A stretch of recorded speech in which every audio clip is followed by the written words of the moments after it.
Sådär, hej på er vänner. Vi kör live, det är onsdag. Härligt. Som vanligt så kollar jag innan jag kört igång liven här att allting lirar.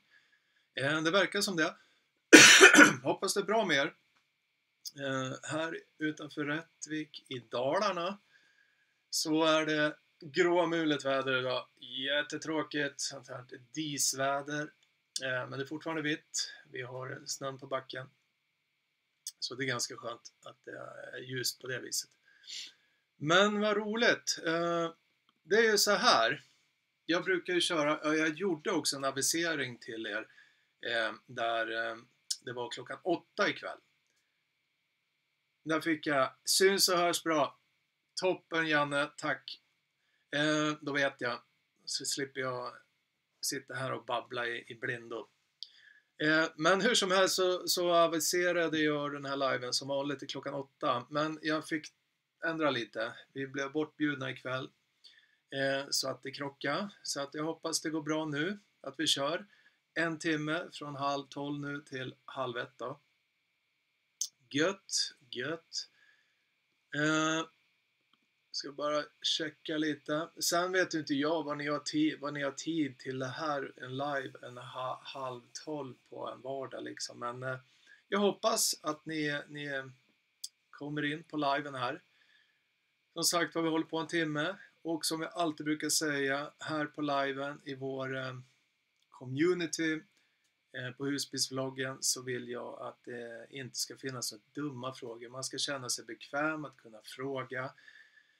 Hur ska man annars kunna liksom lära sig någonting? Så det finns inga dumma frågor här och märk mina ord, det finns verkligen inga dumma frågor. Bra, gött.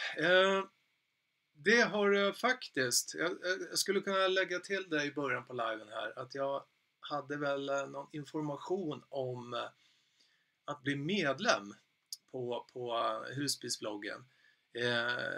Och det har, ja, ni som har sett liven, den informationen jag gett ut på Facebook och så vidare, har verkligen gått in och blivit medlemmar. Det är jättekul. Och varför ska man bli medlem på just Husbilsvloggen? Och det är ju de bitarna som jag sa i liven. Jag kan dra det lite lätt här nu också. Det är så att det finns 2 nivåer. Superprenumerant och att vara ultraprenumerant.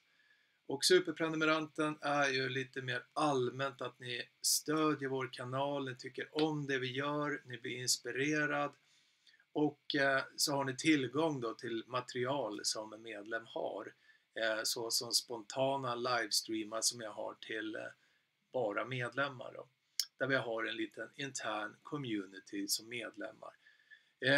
Det är superprenumeranten då och samt att ni får, om ni vill ha, ge lite information här. Jag har gjort en liten checklista. Jag kallar det för checklista i en affär. Det är lite punkter som man kan ha med sig i husbilen som man kan checka av när man står på en ställplats och ska iväg. Jag vet inte hur många har glömt en sån här trapp utanför bodelsdörren om man inte har en automatisk utan man har en som man ska ta in då. Hur många har inte glömt en sån? Men hur många som punkter är det vet jag inte, men det är en 15-20 punkter i alla fall. Och vill ni ha den som checklista så mejlar den till er som superprenumerant då. Samt att ni som sagt stödjer vårt framåtanda med inspiration och bekräftelse att ni tycker om det vi gör. Vad har vi med som ja, det är ju tillgång till spontana medlems live då. Sen den stora delen som jag tog ett beslut i att skapa den här medlemskapen som heter ultraprenumerant. Det är ju så att det är en liten låg säsong nu, men jag har fortfarande mycket mail och många som ringer och så vidare som tar min tid och jag har begränsad tid. Så att jag gör som så att jag prioriterar självklart ni som är medlemmar och gått in för ultraprenumerant att supportera er vid egen installation med råd och rön angående husbil generellt och så vidare. Men gör den en installation själv så finns jag som support för teknisk, vad ska man ha för storlek på kabel, aria, säkringar, vad blir bästa sätt att koppla ihop det. Det finns många frågor, solpaneler och så vidare och så vidare. Ska jag parallellkoppla, seriekoppla? Ja, jag har fått många frågor och speciellt angående litiumbatterier. Så jag har valt att ni som vill ha hjälp, råd och rön när det gäller den biten, hänvisar jag till att bli ultraprenumeranta. Så jag lägger in även i den här liven, ska jag se en liten länk. Jag tror att det blir bra så där att jag får med mig den. Så där jag förklarar mer i en video hur det fungerar, och självklart så kan ni gå ur medlemskapet när ni vill. Det är absolut inget som hänger kvar. Men nu skrev jag där, för att bli medlem kan du enkelt klicka på länken här. Och gör ni det så borde ni komma till den sidan där det beskriver mer ingående, och där jag har en liten video som förklarar. Nog om det. Jag tänkte jag skulle dra det i alla fall, för att det har blivit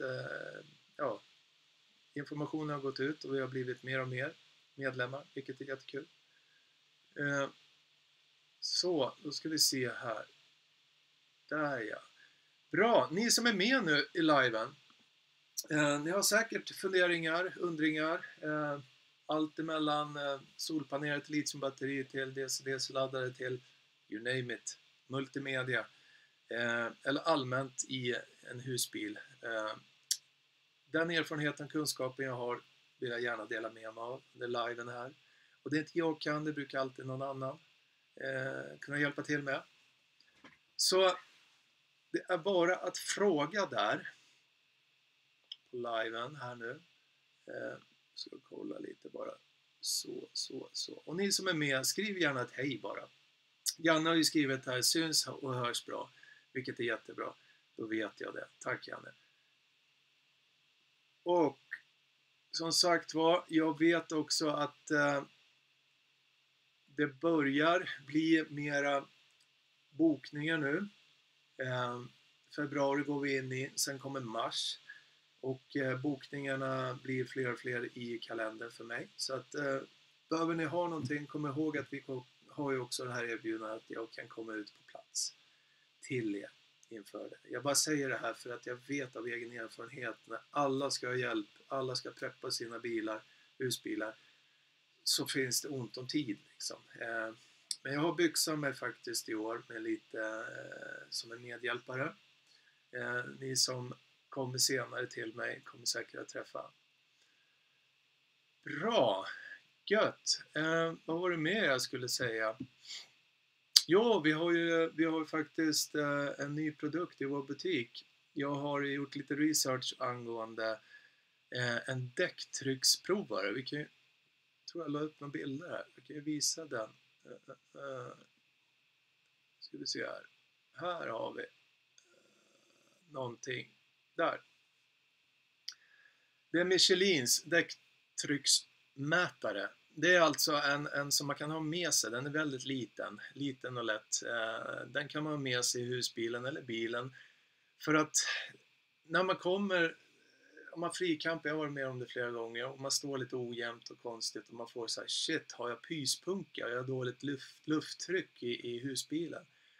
Så ja, istället för att ha oro i magen så kan man ju checka det ganska enkelt med just den här däcktrycksmätaren. Samt så är det en bra funktion i den här också att den har, man kan mäta mönsterdjupet i däcken.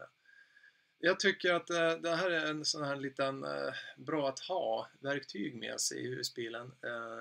Där man också kan se om är det 5 kilo eller 4 kilo, är det en varm dag med vägbanan, en het sommardag med vägbanan som är skållhet, så vill jag gärna ha lite mera däcktryck i och kolla då, så att för har man slitna däck och lågt däcktryck när det är varmt, då kan det bli förödande med däcksprängning.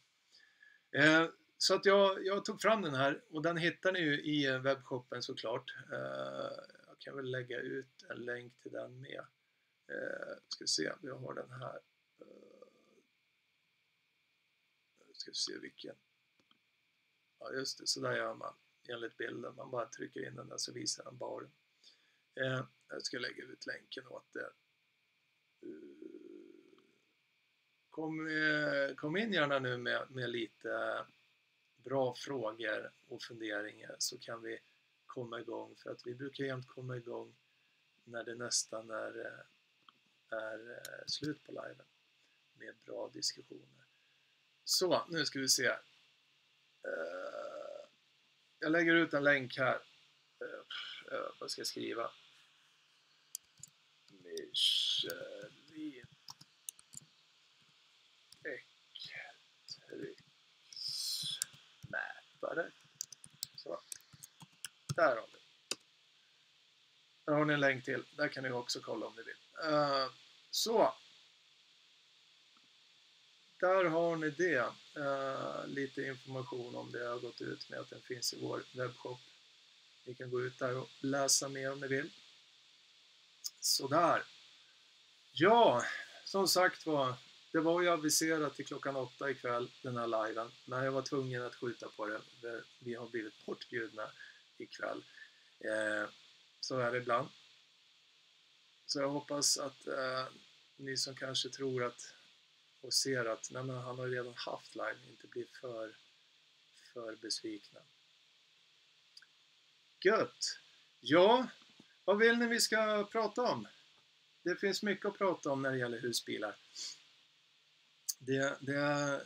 Vi har liksom en liten mörk och kall månad här i februari. Sen i mars så börjar det ju spricka upp här i Sverige. Och man får den här härliga känslan igen om att solen börjar värma och så vidare. Och det är också en sak som jag har gått ut på Facebook och det ni ser banderollen här nere.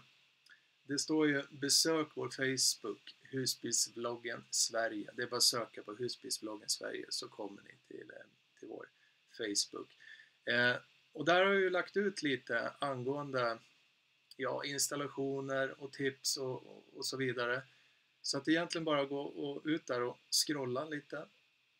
För att där är det sådana saker som också jag lägger ut en del av installationerna jag gör vart efter färdigt. När de är färdiga liksom. Som kan ge lite inspiration också. Och där ni också kan lägga in någon fråga på kommentar och så vidare. Många frågar hur mycket kostar det där? Det är den stora frågan, ja. Ja, det är ju mycket nu som vi går och väntar på. Det är ju så. Men vi har ju också tid nu till, och som jag sa innan, jag håller ju på att byxa mig här med medarbetare också som kan hjälpa mig så att när det blir tryck, för jag vet att det blir tryck, det är därför jag flaggar här och nu, att vill ni ha saker och ting gjorda så kontakta mig redan nu. Antingen att ni kan komma hit och jag har tillgång till verkstad nu så att inga problem att sätta dit solpaneler och så vidare. Istället för att det ska bli en rush där ni inte kan få den tiden som ni vill ha.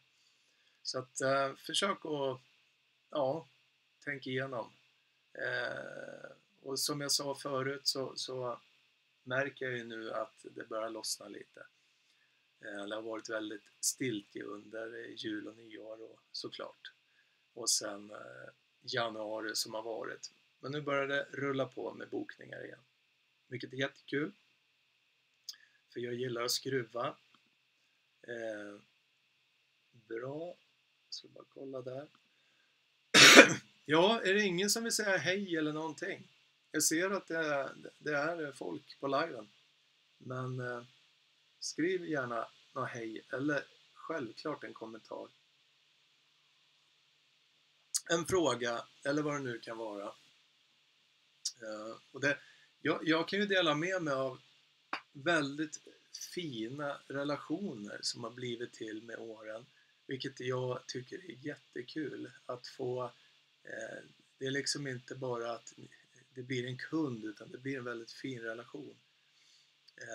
där vi har kontakt, och många blir ju medlemmar också som sagt. Och det är jättekul, för det brinner jag för, att ha en gemenskap där vi hjälper varandra.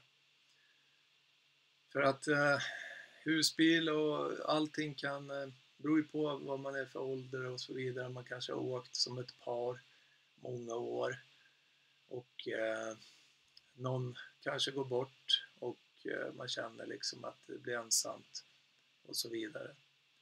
Men har vi en gemenskap så kan det också vara lättare att ta sig igenom vissa saker. Och det vill jag gärna finnas till liksom, och det känns att många liksom tycker om att ha kontakt med mig och prata lite allmänt bara. Och det är väl lite det som är också syftet med att kunna vara medlem, att jag prioriterar mera det jag hinner med liksom. Jag vill jättegärna hjälpa, men jag har begränsad tid. Och jag vet att nu till exempel den här tiden, nu kan jag köra lite live. Men sen när det kommer mars, april, maj, juni och så vidare, då har jag inte tid med liven. Så det är därför jag liksom har tid med det här just nu. Förutom ikväll, då skulle vi bort. Men så är det. Jag fick ett sms.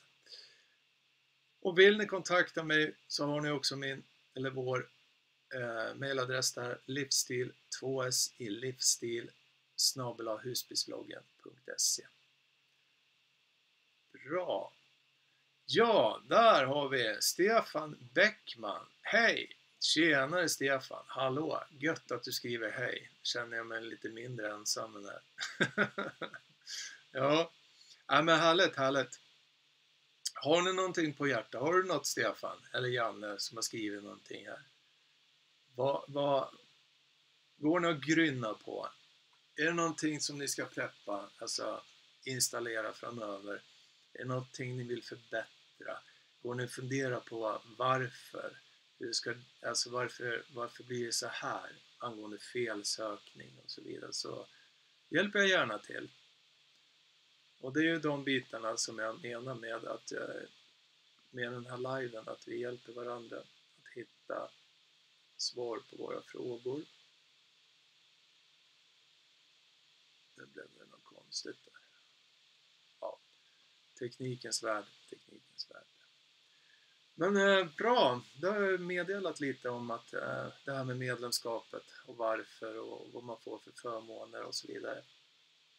Och det handlar ju inte bara om installationer, utan det handlar ju om att jag vill lära känna er bättre också. Så vi skapar en relation och en gemenskap. Då ska vi se här. Stefan skriver: jag får tacka för ett tips från tidigare live. Okej. Mitt kretskort till Alderpanna 3020 hade gått sönder, så jag lämnade in bilen och fick det fixat. Kostade cirka 7000 kronor. Du tipsade anmäld till försäkring. Ja, härligt, vad bra. Ja, det är ett allmänt problem alltså, kretskorten till Alderpannan. Jag har haft många kunder här, och precis som jag sa till dig Stefan, att det var ju en kund som hade just det här problemet och hänvisade till försäkringsärende, och han fick igenom det. Nu vet jag inte, du skriver inte där. Igår fick jag ersättning 7000 minst självrisk 1500 kronor. Men yes, vad bra Stefan, vad bra. Ja, men vad kul att man kan liksom istället för att nej, men det har väl ingenting som täcker, utan har man tidigare information med exakt det som har hänt, så kan man ju liksom ge det vidare. Men vad glad jag blir Stefan, vad kul, jättekul. Jag menar, det är ju ändå, ja, det är ju 5 500 där, så att jättekul, för det är ju så, det är så dyra grejer när det går sönder, och det är väldigt dyrt, allt ifrån kretskort. En annan sak som också, ja, det är ju den här EBL:en som vi har i husbilen. Kretskorten i dem brukar faktiskt vara väldigt ömtåliga tycker jag. Men det är ju de här bitarna som jag var inne på förut i föregående live. Att elkomponenter och kretskort och så vidare. Ni vet ju själva när man åker på sommaren på en sån här tvättbräda, en grusväg som är som en tvättbräda. Hela husbilen bara tokvibrerar. Och det är döden för kretskort. Och har man en liten äldre bil också. Det ska jag inte säga att det är en äldre bil. För att det kan vara mycket massproduktion i saker och ting som kan vara kallladdningar och sånt. Men ofta så blir det många gånger döden för en kallladdning, och då har man en bristande funktion direkt när man får ett avbrott på ett kretskort. Samma sak med manöverpanelen, sitter ett kretskort där, alltså manöverpanelen där man har inställningar, huvudströmbrytare och så vidare, där man kan se spänning och så vidare, beroende på en modell, årsmodell också på husbilen, hur det där är uppbyggt, det kan vara inbyggda skyltar och så vidare. Men ja, det är lite ömtåligt tycker jag, och det är väl lite de bitarna som man kan se över, dra lite kablar och se så att allting liksom, att göra en liten besiktning istället för att man ska, det är bättre att liksom finna det på hemmaplan än att man kanske åker bort i Norge och är långt upp i fjällen eller någonting, och där händer det. Så att det är väl lite det som jag också gav ut på Facebook, vilket jag skulle säga tidigare, men det är också den här besiktningsdelen av alltså själva solcellsanläggning, där man kan se över och besikta anläggningen. Man mäter upp, har man solpanelen på taket så kan man mäta vad får man direkt ifrån solpanelen. Sen går man ner till regulatorn och mäter, har jag samma spänning här eller har jag ett spänningsfall här någonstans? Eller man ser direkt om man tittar på regulatorn om det är ett avbrott eller någonting. För ofta är det ju skarvar och sånt som med tiden, jag har haft 4 kunder tror jag förra året i somras som kom till mig där laddningen hade slutat fungera ifrån solpanelen, och jag gick upp direkt och mätte, och efter en kort felsökning så upptäckte jag att det är avbrott. Det är plus och minus ifrån solpanelen ner till regulatorn, och någonstans så var det avbrott, så fick man ju riva och hitta en skarv som var avbrott i det. Och det är också det här med vibrationer, att det liksom avsäkrat, kablarna ska ligga så att de inte vibrerar och hoppar, utan man stripar dit dem så att de sitter fast, dragavlastning och så vidare.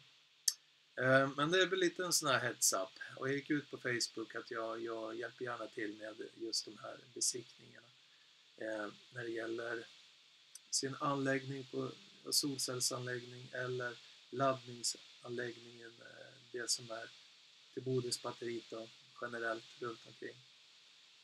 Det är bra att göra en besiktning, att gå igenom, rycka i kablar, för det. Ja, jag hade ju en här i höstas med som jag gjorde en stor installation på en kabel med D-Smart-moduler, ett system då, D-Smart som kabel har. Där själva, det var jättekonstiga fenomen, sa kunden, att lampor släcktes och tändes lite vart som, och för mig så är det är ett glapp liksom, någonstans. Så jag började rycka i kablar och sånt, och direkt så hittade jag ju kablar som med säkerligen vibration har liksom vandrat ut ifrån kontakten. Så jag trycker in dem där, stripar dit så att den är dikt emot, så att det inte blir vibrationer igen, och så lossnar det. Och med vibrationer, om man har höga strömmar, då kan det bli värmeutveckling med. Så att besiktning, det förespråkar jag. Och kan inte ha kunskap själv, så hör gärna av er. Jag kan komma till er på plats och göra besiktning, eller så kommer ni hit. Det är alltid trevligt när ni kommer hit, såklart. Okej, Stefan. Tänkte aldrig på att försäkringen skulle täcka. Ja, nej men det är ju ofta det där. Man har ju, ja, man tänker inte så. Det är inte förrän saker och ting händer som man får liksom, nu bara pratar jag om mig själv. Man får arsla i vagnen och se till vad är det som gäller liksom. Det är när det går till sin spets. Nu måste jag verkligen kolla vad har jag för rätt, vad är det för villkor och så vidare. Jag vet själv här nu när vi hade mykoplasma och influensa i november-december där jag var helt spak. Jag kunde inte jobba. Det funkade inte. Och som egen företagare så, ja, det blev ju inkomsten var ju därefter liksom. Och det som hände är ju att jag fick ju ta reda på vad har jag för rätt för ersättning när jag är egen företagare. Och kolla på och styrde upp med nya SGI och hur många karensdagar är det som gäller. Och, alltså allting uppdagas ju. Så nu har jag ju koll på de bitarna. Men det är ju inte först det händer som man verkligen tar tag i det, tyvärr. Men jättekul. Det hände i september med försäkringsbolaget tog det retroaktivt. Ja, det är jättebra. Får jag fråga Stefan, för det här är väldigt bra med information. För att jag har haft många gånger, inte många gånger, men när det händer. Alltså försäkringsbolag i all ära, det kan vara en låg premie. Men när det händer, det är då jag vill upptäcka att jag har det stöd ifrån försäkringsbolaget. Så att de inte bara noja och liksom hänvisa en att nej, det där har vi ingen täckning för och så vidare och så vidare. Så att du får jättegärna skriva och dela med dig Stefan angående vad jag har för försäkringsbolag. För det här tycker jag är fint när de verkligen går in och täcker upp det retroaktivt också. Och kunna få ut det. För att många gånger så är det de här bitarna, ja, men vad ska jag ha för försäkring? Vilket bolag ska jag anlita? Och så går man ju på priset såklart, självklart. Och så har man premier med olika självrisker och så vidare. Men det säger ju ingenting egentligen, för det är ju när det händer. Vad har då försäkringsbolaget, vad tar de för ansvar? Så att du får jättegärna skriva Stefan, det vore jättebra. Och det är för försäkringsbolag som hjälpte dig. Och jag blir så glad när jag kan hjälpa till med att dela de här bitarna. Ja, det var en annan kund som hade precis samma sak. Då. Kul. Ska vi se. Bra. Ja, jag förstår att det är många som jobbar och grejer, så det är väl inte så många som kan vara med på liven, det har jag full förståelse för, men tyvärr så är vi bortbjudna ikväll.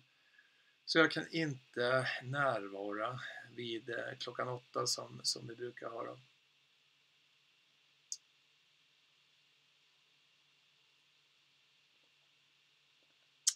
Så, gott med vatten. Där, nu skriver Stefan här. Försäkringsbolaget, jag har Varsam. Okej, och inga avdrag för ålder på ålderpannan. Pannan är cirka 5,5 år. Ja, det är ju suveränt. Det där ska ju spridas liksom. Så kom ihåg det ni som ser det här. Stefan, vad han delar med sig av sitt försäkringsbolag som tog sitt ansvar med att ersätta Stefan då med och Varsam heter försäkringsbolaget.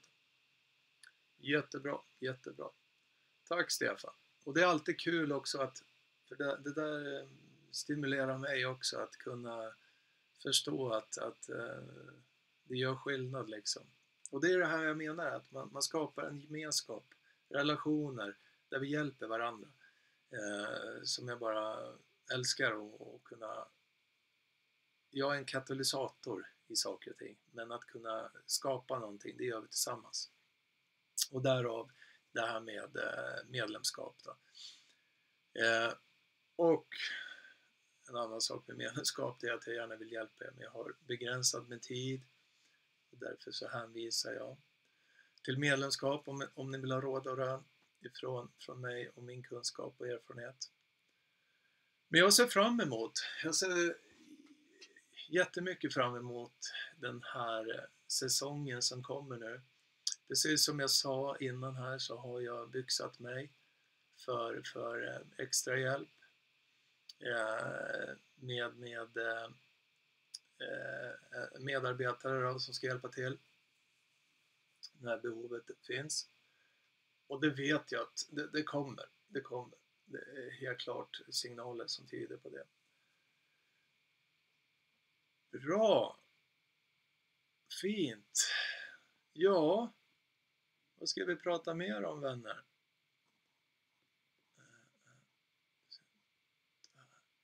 Okej. Yes.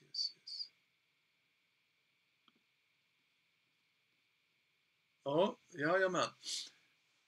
Ja, det är ju så med den här vintern. Det var en konstig vinter också. I alla fall här uppe i Dalarna tycker jag. Det var plusgrader för 2 veckor sedan. Det var solen framme och fåglarna kvittrade. Så tänkte jag bara, oj, det är ju som en vårdag nu. Och sen kommer massor med snö. Jag fick åka ut och snöröja förra fredagen. Var ute 11 timmar och snöröjde i Rättvik. Det kom massor med snö. Jag tror det kom nästan upp mot 30 centimeter.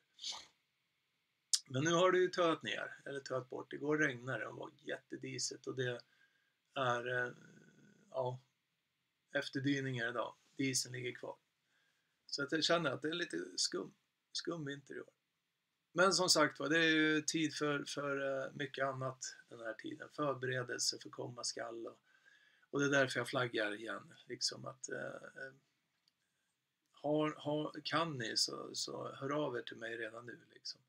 För att jag vet hur det kommer att kunna bli. Och då blir ni på väntelista liksom. Tills jag har tid.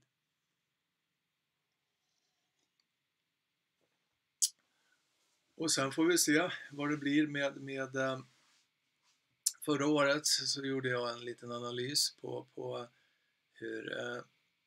hur kunder och sånt, och det var ju litiumbatteri, alltså att uppdatera till litiumbatteri, det var den stora delen.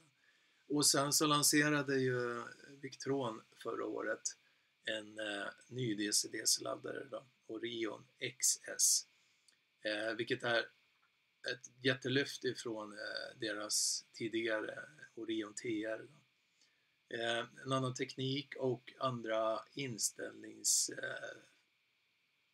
varianter. Du kan ställa in input, amperen och output också, så att det går att finjustera in den på ett bra sätt. Så att det var förra årets stora, och mycket solpaneler var det också.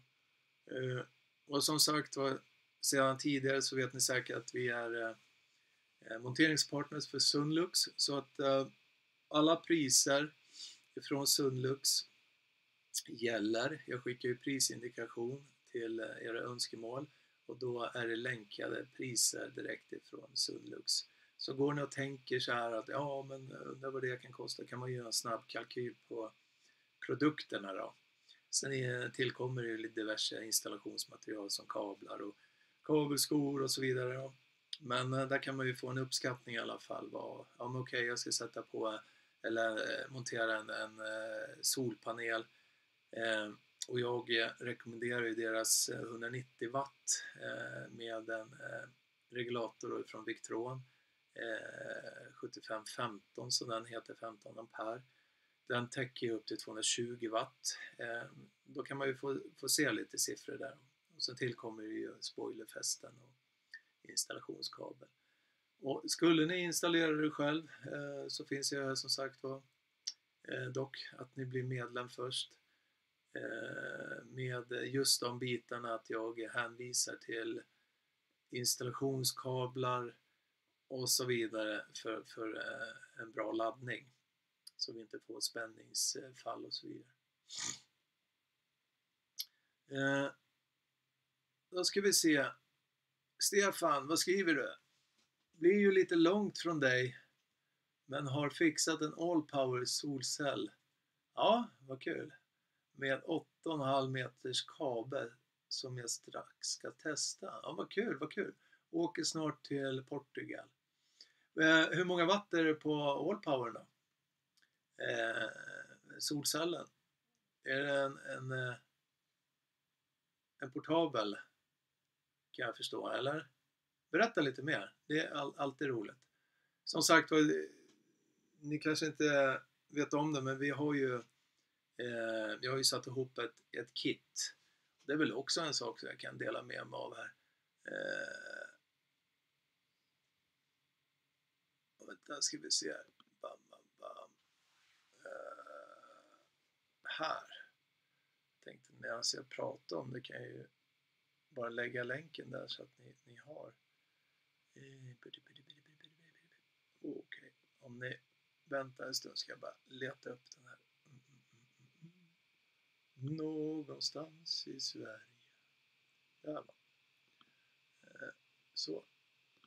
Nej, som sagt var, jag har ju satt ihop sedan tidigare i år. Ja, jag har väl haft den i butiken nu det är väl snart 1,5 år. Men det är ju ett kit som enkelt kan installeras själv. Det är allt ifrån en portabel solpanel till en regulator då, som alla kablar och allting finns med för snabb installation och snygg installation med kontakter och så vidare. Men jag lägger den länken här så ser ni om ni har tankar på att ha lite extra solpanel med sig som man kan ta fram vid behov. Och fördelen med den här portabla det är att man kan rikta den mot solen och fånga solenergin. Och den är så mycket bättre verkningsgrad när man kan fånga. Det är som en parabol. Och på appen då så kan man ju titta på wattstyrkan som man fångar då. Så då kan man ju lämna den där den är som mest. Då ska vi se. Ja Stefan, ja men okej. Det är du som köpte Allpowers 700, S700 av oss där på Blocket. Ja men okej. Då vet jag vem du är. Ibland så, ja, det var kul. Solcellen portabel 100 watt, ja. Jajamän. Ja, precis. Alltså en 700 watts powerbank. Ja, den funkar bra då. Är du nöjd med den? Det är en lagom. Alltså, det finns ju många varianter. Och den är liten och nätt, den S700 som du köpte av oss. Jag har ju själv en R600. Det ska bli så här.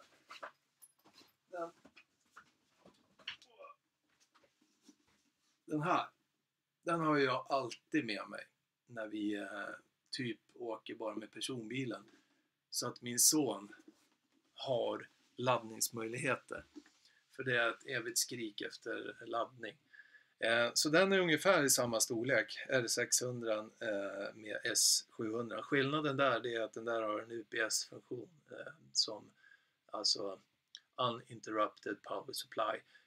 Han känner av, det kan vara kopplad till en förbrukare och så känner den av när elnätet faller. Då kopplar den in blixtsnabbt batteridriften. Så det är UPS då. Men hur som haver så vad kul. Jättebra. Och ni ska till Portugal. Härligt. Ja, vad skönt. Det är många som åker till Portugal. Ja, det kan jag tänka mig. Det är nog jättefint där. Spanien och Portugal. Det är många. Jag hade en förra liven som sa också att förra året så hade de åkt ner till Portugal. Jajamän. Sen är det ju de här bitarna som jag jämt har gått ut med angående Allpowers, eftersom vi är ambassadör här i Sverige för Allpowers så har jag jag har en spellista. Jag har ju testat alla power stations som Allpowers har och jag har ju kommit fram till att deras R1500 är ju den som är väldigt optimal, måste jag säga, till husbilslivet. Jag kan lägga en länk direkt också här till den. Ska vi se. Där kommer R1500, länken direkt till deras hemsida där du kan läsa mer. Annars går ni in på våran YouTube-kanal där jag har spellistor där jag har testat då alla unboxing och rent av tester. Då ska vi se här. Gött. Men som sagt var, precis det jag sa, R1500 All Powers är optimal för husbilslivet. Den har en uteffekt på 1800 watt, vilket innebär att den täcker typ de förbrukarna vi har när vi frikampar, som airfryer, kaffekokare och dylikt. Så därför så har jag sagt det att R1500 är bra för husbilsliv. Ska vi se, Andreas Johansson, hej, tjena, kul att du skriver. Långledig om en timme, ska hem och ladda min All Power. Okej. Sen blir det ett par dagars off-grid vistelse. Kalas, Andreas. Det var kul att höra. Vad har du för All Power? Så har du köpt för någon? Det finns ju en uppsjö, men får se om du skriver att du har och köpt en R1500. Men vad kul. Vad ska du åka då, Andreas? Off-grid? Frikampa? Eller är det något annat du ska ha på off-grid? Kanske inte husbil. Kanske är något annat. Skriv gärna vad det är för All Powers du har, Andreas. Då ska vi se, Stefan. Du är jättenöjd. Har satt den i ett skåp och har den till medialadden. Jo, men jag kommer ihåg det, Stefan. Du skickade en bild på var du hade den placerad. Jag minns faktiskt det. Jajamän. Vad kul, vad kul. Och du har den till medialaddare, datorskärm, Google Chrome. Ladda allt som behöver laddas. Då räcker min 1500 watts inverter längre. Ja, absolut. Det går ju att komplettera liksom med de här All Powers om man nu redan har en inverter. Men många gånger så säger jag det till kunder att jag ger dem en variant. Om de kontaktar mig och så vill de ha en inverter installerad i husbilen då, så brukar jag säga det att innan man gör det så kan du ju titta på den här varianten att ha en All Powers Power Station med istället för en fast installerad inverter då. Och vad har man för fördelar där då? Jo, det är ju det att den är ju mer vad ska man säga, flexibel. En fast installerad inverter, ja, det säger sig självt, den är fast där den är. Medan powerbanken kan du ju ta med dig i hemmet eller i en stuga eller där man ska vara. Eller en arbetsplats eller projekt eller någonting. Den är ju kostnadseffektiv också eftersom du kan ta med den ifall du byter till husbil. Så det brukar jag säga att tänk igenom det först. Men en del vill ha en fast och det är helt okej. Fördelen med en fast inverter det är att man kan ju koppla via en prioriteringsomkopplare så man får ut alltså alla 230 volts uttag aktiva med 230 volt när man använder invertern då, när man frikampar. Och det har mycket frågor angående det faktiskt sistone. Och jag har kopplat in en hel del sådana här prioriteringsomkopplare som gör det möjligt då att ifrån invertern så känner den av den jätteswitch då, som slår om, känner av ifall du har elsladden in och slår den av och prioriterar elnätet. Och ju fort du drar ur elsladden då, så skiftar den tillbaka till invertern. Så du har alltid 230 volt i uttagen. Oavsett om det är på elstolpe eller ute och frikampar. Och det där sköts automatiskt då. Och vill man inte ha den funktionen, då stänger man ju bara av invertern. Så faller den funktionen. Men ju fort du sätter igång invertern så kopplar den upp till alla uttag. Yes. Ja, då ska vi se. Andreas, du skriver här. Kör All Powers R2500. Jag som skrev till min snarkmaskin. Ja. Absolut, absolut. Jättebra, jättebra. Och det är ju de bitarna som är. Just den här snarkmaskinen i husbilar, det är ju också en bit som många använder. Och jag har ju många gånger installerat en smartshunt i husbilar. På grund av att ha en trygghet. Smartshunten är en batteriövervakare som ger dig all data gällande batterikapaciteten. Så man kan somna tryggt med snarkmaskinen och känna och titta på appen då att smartshunten säger att jag kan med den här aktuella förbrukningen med snarkmaskinen då, sova gott i jag inte vet jag, det beror ju på hur stort batteri du har, men låt säga 16 timmar innan jag behöver ladda igen. Så att den biten med när du nämner snarkmaskin så kommer jag på att det är många sådana smartshuntar som jag har satt dit som en trygghet. Där visar kunden direkt då hur mycket batterikapacitet för den aktuella förbrukningen är. Okej, Andreas Johansson har en off-grid-stuga. Vad mysigt. I närheten av Emil i Lönneberg. Ja. Ja, vad härligt. Ja, men det där är ju så härligt att kunna åka och bara byta miljö och vara helt off-grid på det planet. Jag har jagat mycket och vi hade jaktstuga och det var ju också den här saken. Det var ju vedeldat och ja, det är offline och off-grid. Det behöver vi nog som människor då och då. Speciellt om man jobbar mycket i stressad miljö, i hög puls, storstadsmiljö och så vidare. Att kunna liksom bara landa.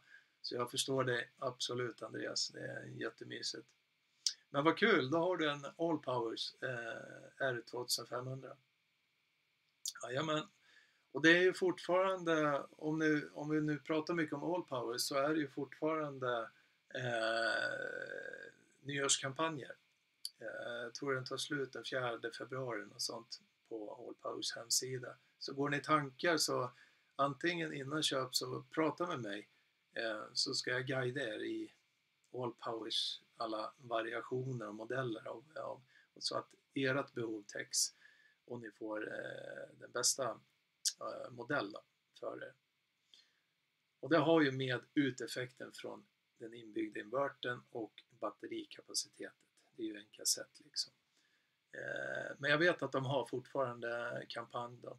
Och skulle ni vilja köpa så använd vår då, vi har en så kallad discount code eftersom vi är ambassadörer. Så får ni 10% på redan kampanjpris då. Så att, och den kan vi skriva här på en gång. Så är det bara att ni använder den. Jag skriver discount code för köp av Allpowers Power Station. Och då heter den 2HV20. Så.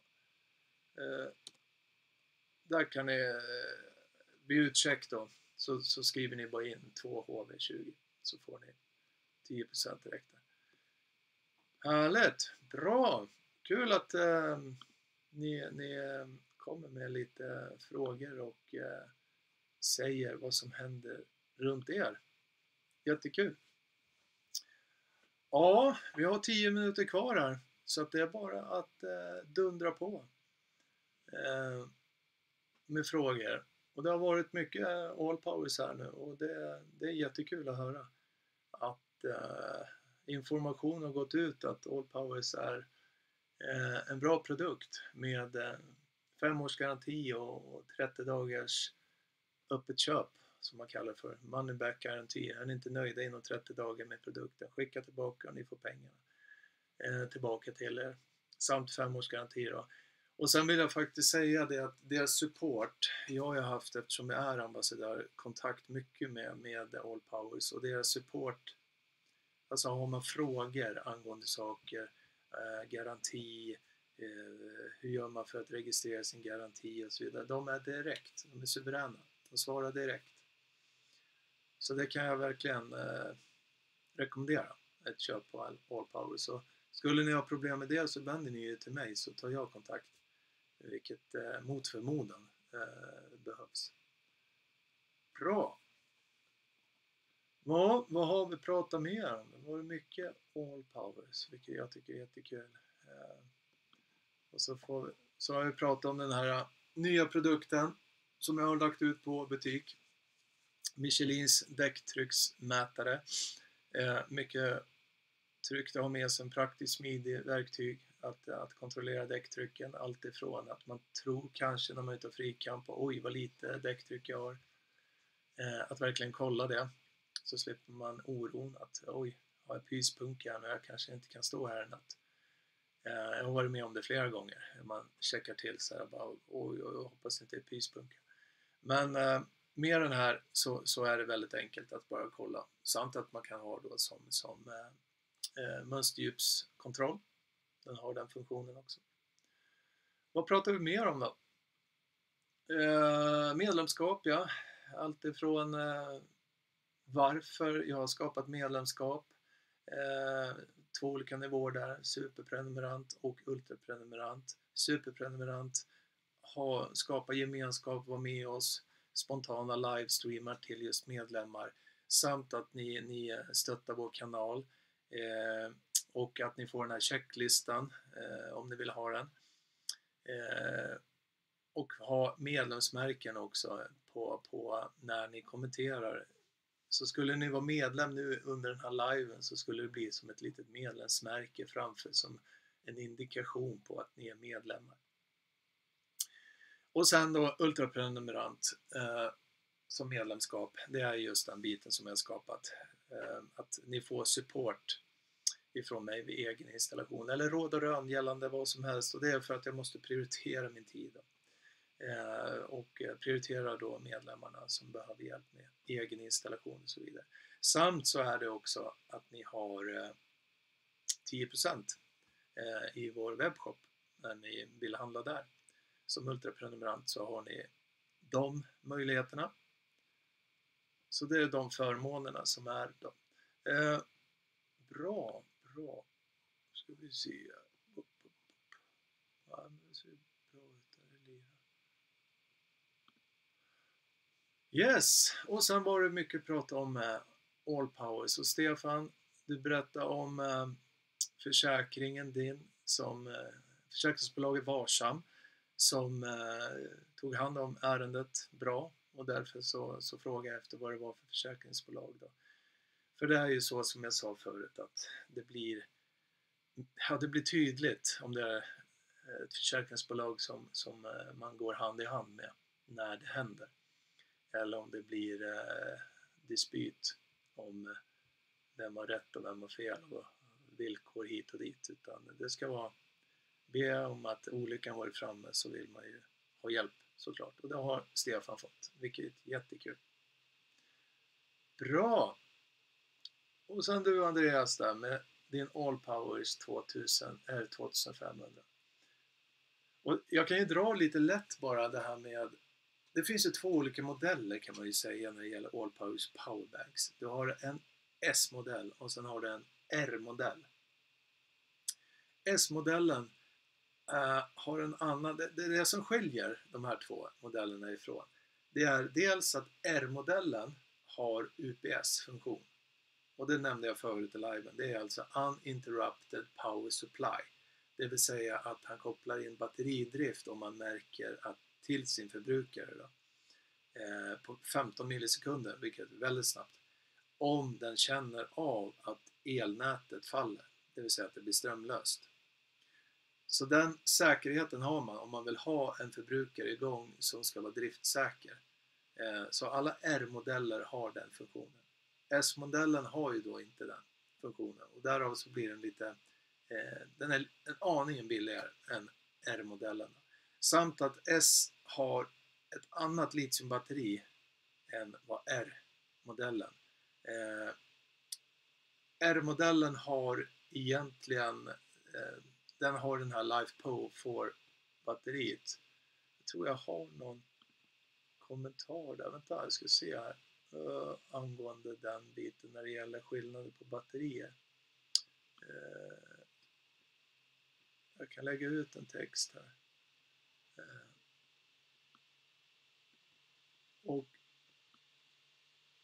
R-modellen har ju som sagt LFP-batterier, LiFePO4 batteri, medan S-modellen har ternära litiumbatterier.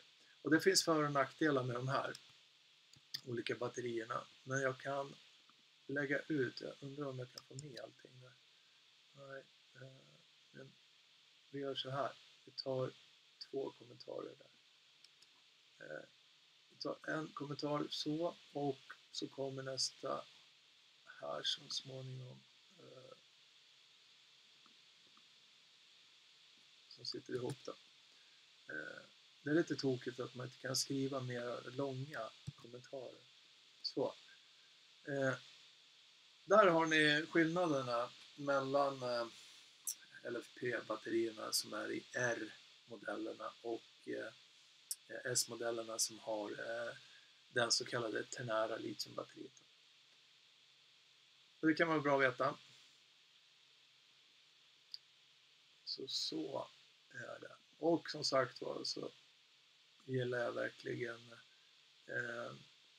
R1500 som är kompakt och bra för husbilsliv. Bra. Ja, men så.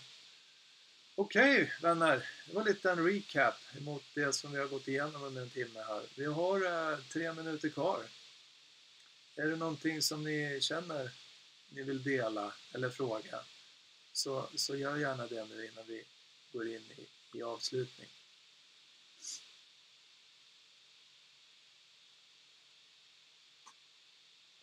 Och som sagt var, ni ser banderollerna nere.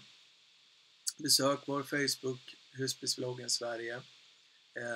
Det står, ja, det är egentligen mycket inlägg där och länkar till oss som verksamhet, Husbilsvloggen Sverige då, där det finns allt ifrån bokning och ställplatser och så vidare. Och det ska man väl kunna nämna också angående ställplatserna, så har ni långt hit och vill att jag ska installera åt det, så brukar vi göra som så att ni kommer dagen innan och så står ni på ställplatsen en natt. Och sen så sätter vi igång då tidigt på morgonen när ni är här.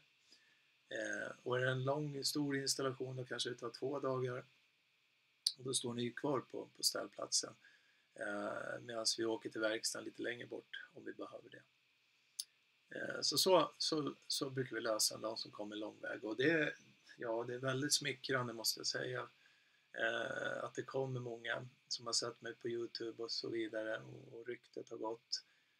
Att jag har haft kunder från Haparanda, Visby, Norge, ingen från Finland faktiskt. Jag har kunder där, relationer ändå, som har blivit till.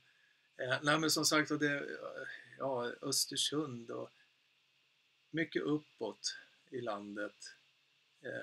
Visby såklart då. Men ja, det är långväga, och det är väl en sak som är väldigt smickrande, tycker jag. Så att den biten brukar jag verkligen försöka ta hand om på rätt sätt. Att verkligen dubbelkolla allting, driftsäkra, kontrollera innan kunden åker hem.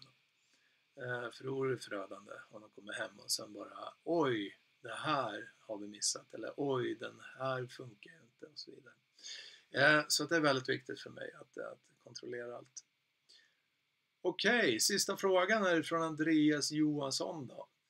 En fråga, har du något hum om vad det kan ta att ladda ett helt urladdat 200 ampere-timmars LiFePO-batteri med 25 ampere laddare? Tänkte ladda batteriet med inverter elverk när jag är i stugan. Övermäktigt. Ett helt urladdat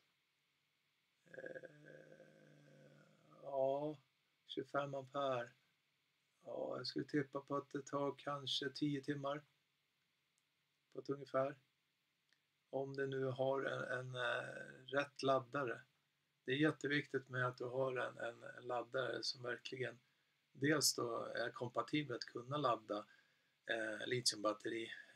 Har man en konventionell laddare som man ställer in laddningsalgoritm, laddningsspänning som till ett GL-batteri, så nej, det fluktar för mycket upp och ner. Men har det en kompatibel 25 amperes laddare som är kompatibel till litiumbatteri då, så skulle jag nog tippa på ett helt urladdat 200 ampere timmar, så mellan 8 och 10 timmar där omkring. Och det är ju det är bra att veta också att